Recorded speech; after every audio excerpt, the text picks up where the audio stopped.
Chideva dehastha chideva lokash chideva bhutani chidendriyani karta chidanta karanam chideva chideva sarvam paramartha rupam chideva dehastha chideva lokash chideva bhutani chidendriyani karta chidanta karanam chideva chideva sarvam paramartha rupam.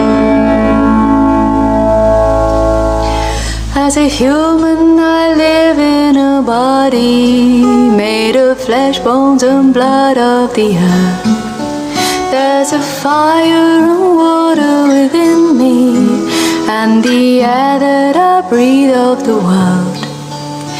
And I know deep within me I live on and on like the waters of life and the salt in the sea. I live on and on, but I don't yet know where the waters of life and the salt of the sea they dissolve. There's a wind and it blows and it thunders, and the rains come and go on the plains. Once I saw you there standing before me, and now I am here all alone. And I know deep within me you live on and on like the waters of life and the salt in the sea. You live on and on, but I don't yet know when the waters of life and the salt of the sea they dissolve.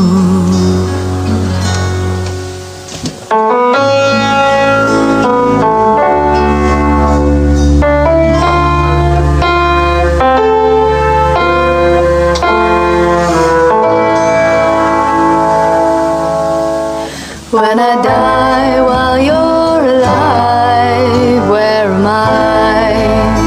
When I die while you're alive, where am I?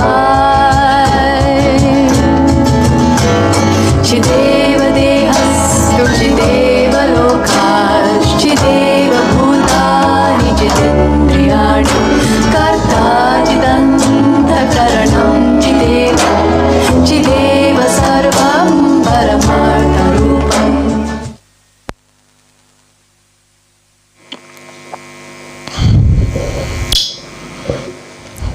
Om Shanti.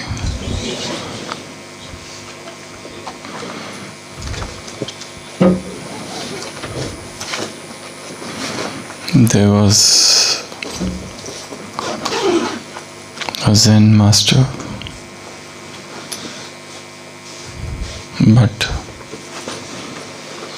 he was fraud,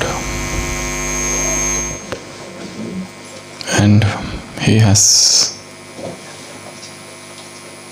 kept two disciples to speak for him, and he himself was famous as the master of silence. People would come to him, but he would never speak. His two mouthpieces would speak for him.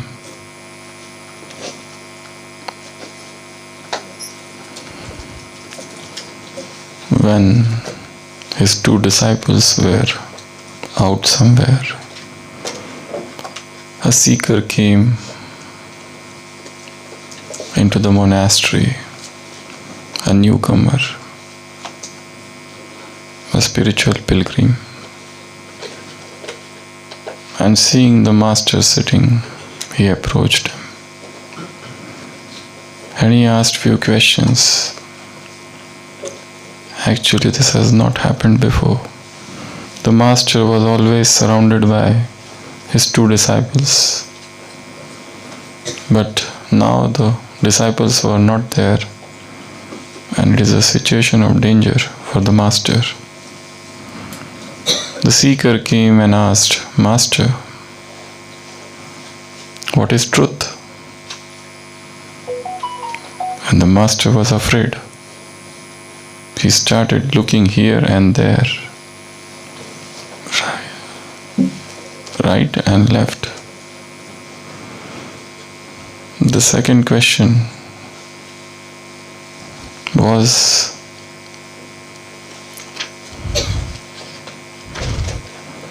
what is Dhamma or Dharma? The master is afraid. He is searching his disciples to answer for him. He looks up and he looks down. Are they hiding in the ceiling somewhere? The third question is asked, what is Zen? Now the master is absolutely in danger. He doesn't know what to answer. And he closes the eyes and starts praying. Tell me what is the answer, tell me what is the answer. To some imaginary God. And then the seeker asks, what is your blessing for the world? And now the master is defeated inside. He doesn't know what to do. He just keeps his hand forward with an outstretched hand, and he means to say that I surrender, I don't know anything. The pilgrim is extremely happy. He goes out and there he meets those two disciples and he tells them, your master is really enlightened. I asked him, what is truth? And he looked here and looked there. That means that truth is not here and there, it is within you. And when I asked him, what is Dhamma, what is Dharma? He looked up and he looked down. Dhamma means you have to remain stable, no ups and downs. And when I asked him what is Zen, then he closed his eye. That means religion cannot be defined. It is silence. And when I asked him what is your blessing for the world, he just surrendered. That shows the highest stage of consciousness he has reached. This master is really the master, and you are very fortunate to be his disciples. Then the disciples reach the monastery and the master takes the sticks and says, you fools, where were you? I was in extreme danger.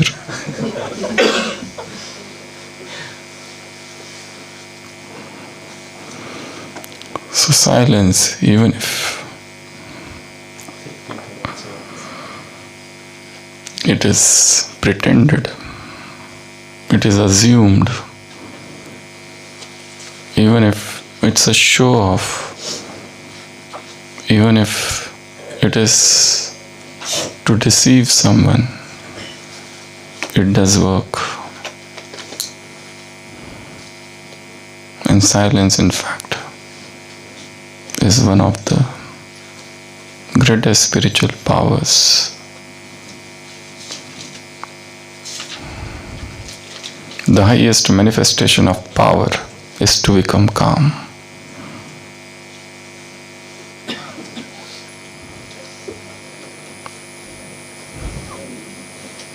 Speech has many disadvantages.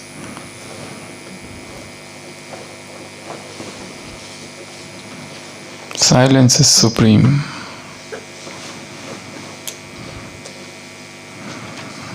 Speech is faulty.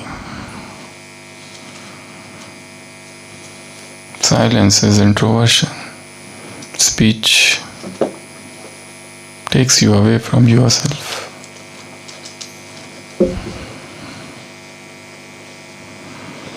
Mahatma Gandhi has written in his autobiography that once he visited a monastery in South Africa. It was a Trappist monastery, and he was awestruck to find that all the disciples there, all the inmates of the monastery are observing the eternal oath of silence. Nobody is speaking. He was surprised. He went to the head of the monastery and asked him, why is this rule? Why nobody is allowed to speak? And the head of the monastery said, see, we human beings are so feeble. We are so weak creatures. We really do not know what to speak and what to speak. And even if we speak, most of the time, it is exaggeration or distortion of truth or untruth.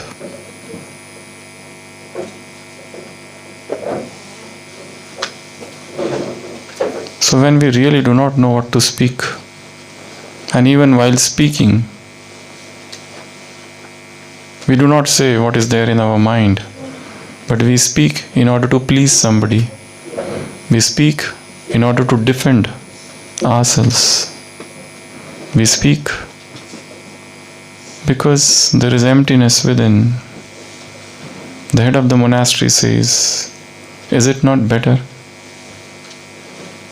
to keep the mouth shut rather than uttering any jargon?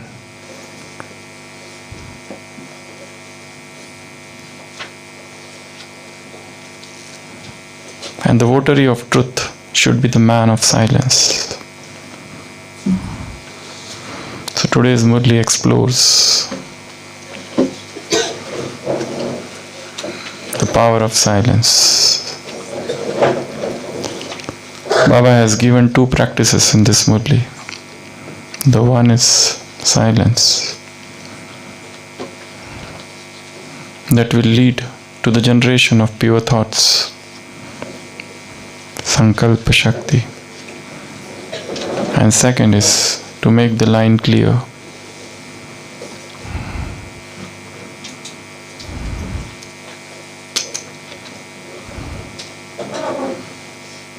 In order to purify the mind, you need pure thoughts. Impure thoughts are distractions.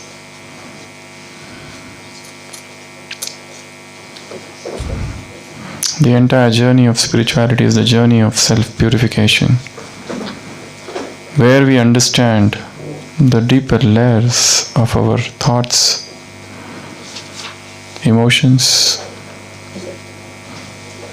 the spiritual undercurrents, the deep-rooted sanskars or habits. It's a journey within. It has nothing to do with anything outside, happening outside.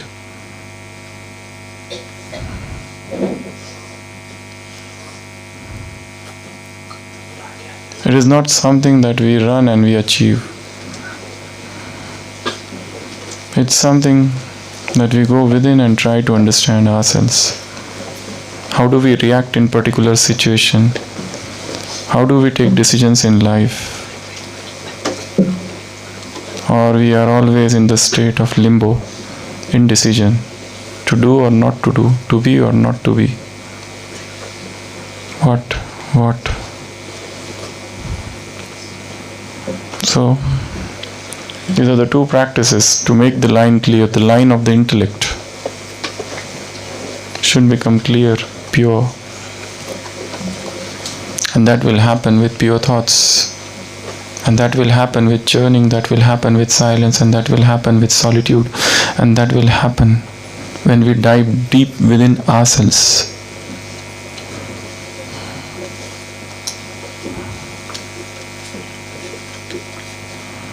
And so there are two practices.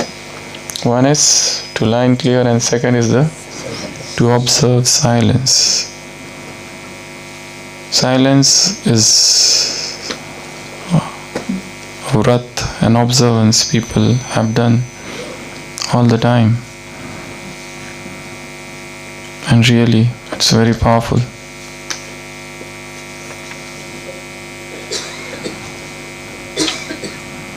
Intermittent silence, short silence, long silence, 1 day silence, 3 day silence, where you are not speaking, where you are out of touch with the world. Total digital detox. 3 days short silence is enough to recharge the battery of the soul. Extended silence, 7 days, 10 days, 21 days, 30 days, 45 days, 60 days. There are people who observe prolonged silence. And those silence, that period of silence, when you enter into those silence, you don't feel like to speak anything. The speech appears superfluous.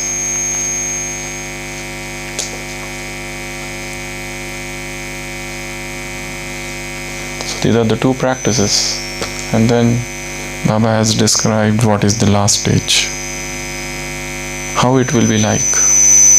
And as we said yesterday, first we need to understand what is this last stage and think that I am having that experience here and now, the celebration of completion we did yesterday. So in that last stage you will be full authority.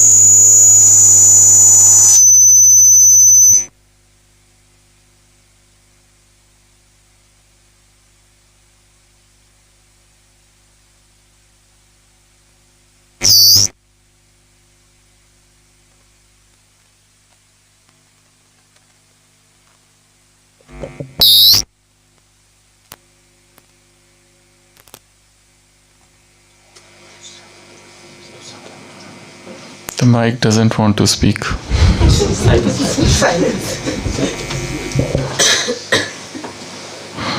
So in this higher stage of consciousness, all powers you feel within, you are Master Almighty Authority. In this higher stage of silence, you have full understanding of knowledge. You are the Master Ocean of knowledge. In this higher stage, you are the embodiment of all the virtues are within you. In this higher stage, you are absolutely detached observer, Sakshi. In this higher stage, you experience that companionship, not just of God, but of the cooperation and love of this each and every soul, elevated soul of this Brahmin family. So highest stage of consciousness is that where all knowledge, all powers, all virtues are within you. It is that stage where you are Sakshi. You are detached. So for 2 minutes, for 30 seconds, just close your eyes and see what all you did yesterday, from morning till night. What all the things that happened to you, what time you got up, then what you did, whole day, as if you are an audience and you are watching the stage, on the stage. You are yesterday's you. Try to recall.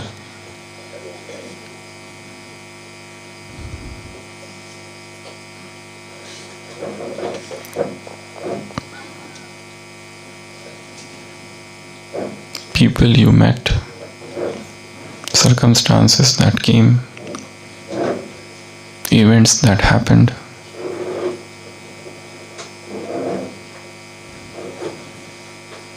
What was the emotional state?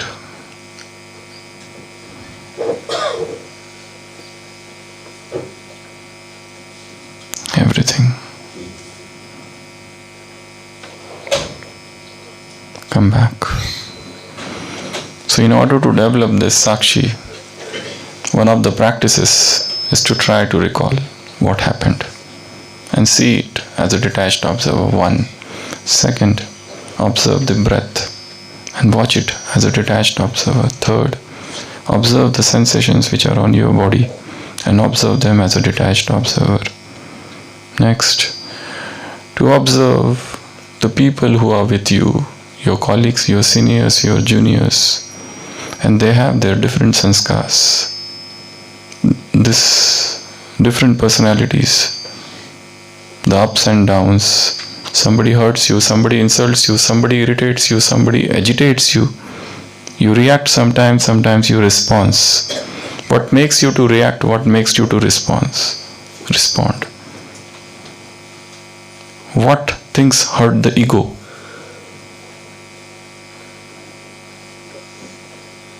Watch your own mind Watch your own emotions, your own thoughts.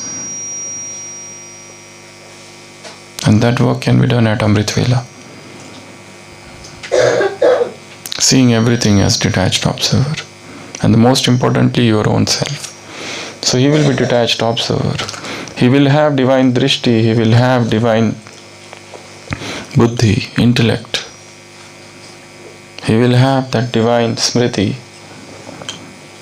all the time. This is the description of the highest stage of consciousness. Bap Saman, complete, perfect.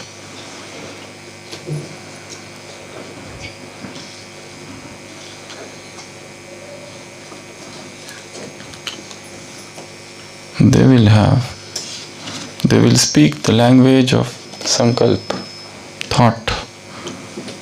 They will speak the language of eyes, bhavana. And they will be donor, great donors. These are all the features of the highest stage, the last stage. So today's task is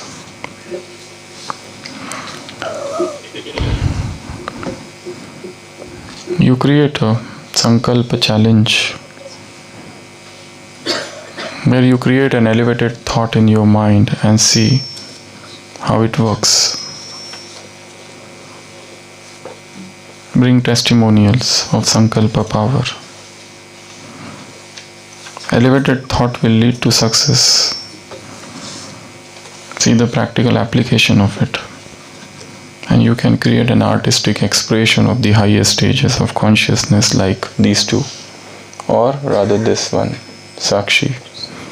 What does it mean to be a detached observer?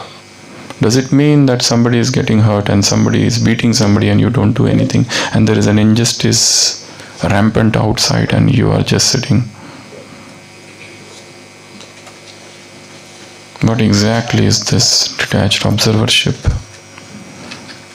You can create some artistic picture of this spiritual state, or you can create certain affirmations, certain powerful affirmations to enhance Sankalp Shakti. Create, generate pure thoughts. Be a pure thought generator. Go in silence. Sit near some natural places. Observe the nature, observe the mountain, observe the lakes, observe the trees, observe the vastness. Learn, understand. And new thoughts will come, new elevated thoughts will come to you. It's very difficult to have those elevated thoughts in a closed room. Come out. The canopy of the sky is calling you. The mountains are